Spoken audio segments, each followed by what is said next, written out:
Olá! Este vídeo vai tratar do Trilhas de Aprendizagem do 7º ano e nós vamos aqui falar sobre a atividade 3, que vai tratar da resistência negra e um bom exemplo dentro da história do Brasil, a resistência negra sendo representada pela construção, por uma história do Quilombo de Palmares.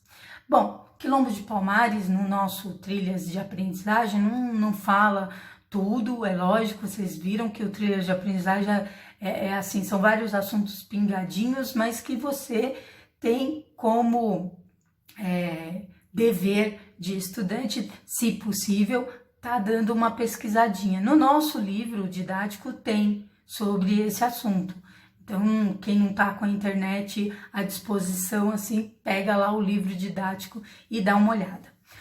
Quilombo de Palmares. Quilombo de Palmares é um assunto em história do Brasil, na nossa história, que ele tem muita base na oralidade, né? Então, falta muita documentação para a gente chegar na sala de aula e falar para vocês, olha, foi assim, assim, assim, assim.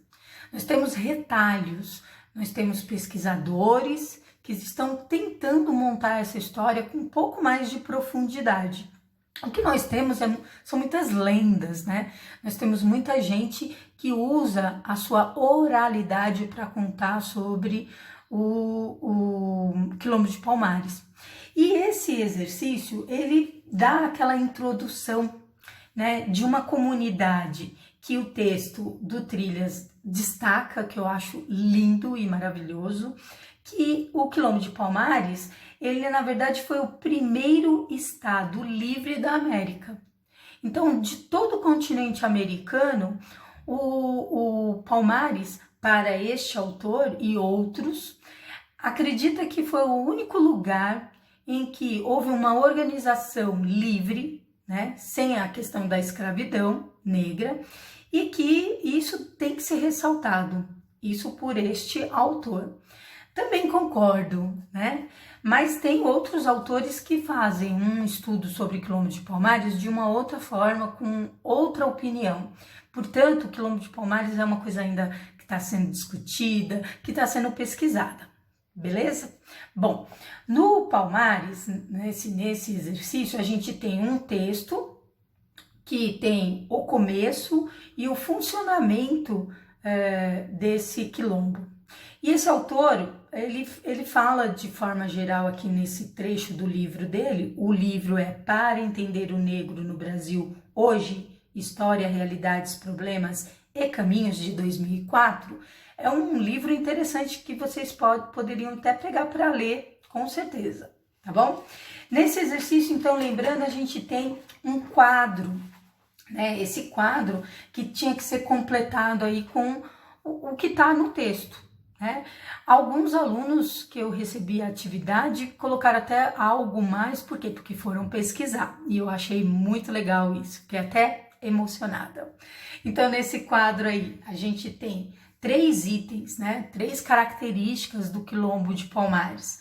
O primeiro, população que reunia, organização social e a produção econômica. Então, vamos lá para o primeiro item. População que reunia mais de 30 mil pessoas, aproximadamente 30 mil aquilombados, né? Gente que estava ali se escondendo, então aquilombados. E esses aquilombados, né? Então, escravizados, não escravizados, uma diversidade existia, assim, mas uma maioria de escravizados fugidos, né? Então, nessa comunidade chamada Quilombo de Palmares, na verdade, a gente vai encontrar vários quilombos e vários quilombos que se relacionavam de forma política organizada e que tinham um sistema econômico. Então, se tem sistema econômico e tem sistema político organizado, a gente tem uma organização social também. Essa organização social, de que jeito que ela era? ela era em cima da questão do trabalho, não do gênero, como o indígena que a gente costuma ver lá no livro. Ah, as mulheres fazem isso, os homens fazem aquilo. Não, a organização de trabalho vai ser a característica maior da organização social, pelo menos neste autor a gente vê essa característica no texto dele, né? Essa informação. Então, o quilombo vai ter uma organização social dividida pelo trabalho. Então, nós temos aí 4 grupos. Os agricultores, a produção de alimentação extremamente importante e com troca entre um quilombo e o outro, né?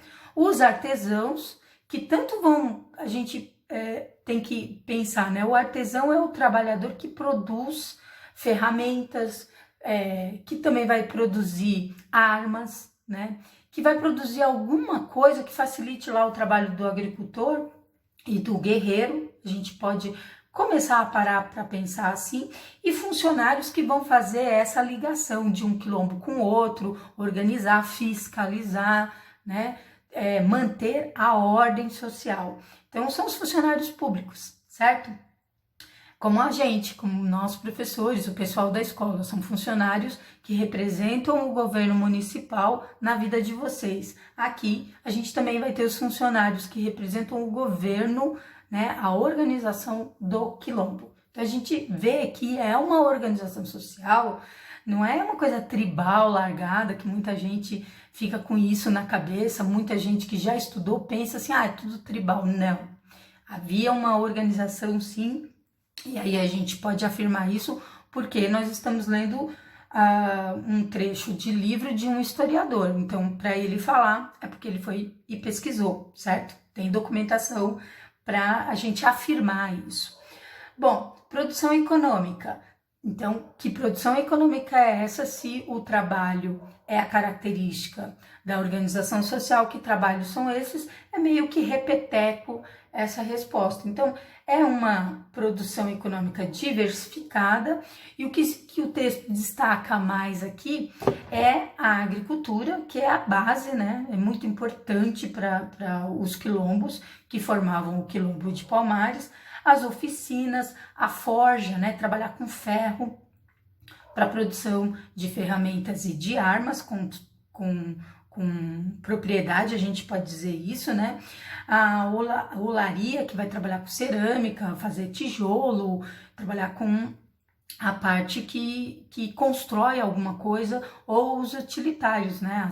As jarras, os potes para guardar esse alimento, né? Que é produzido pela agricultura.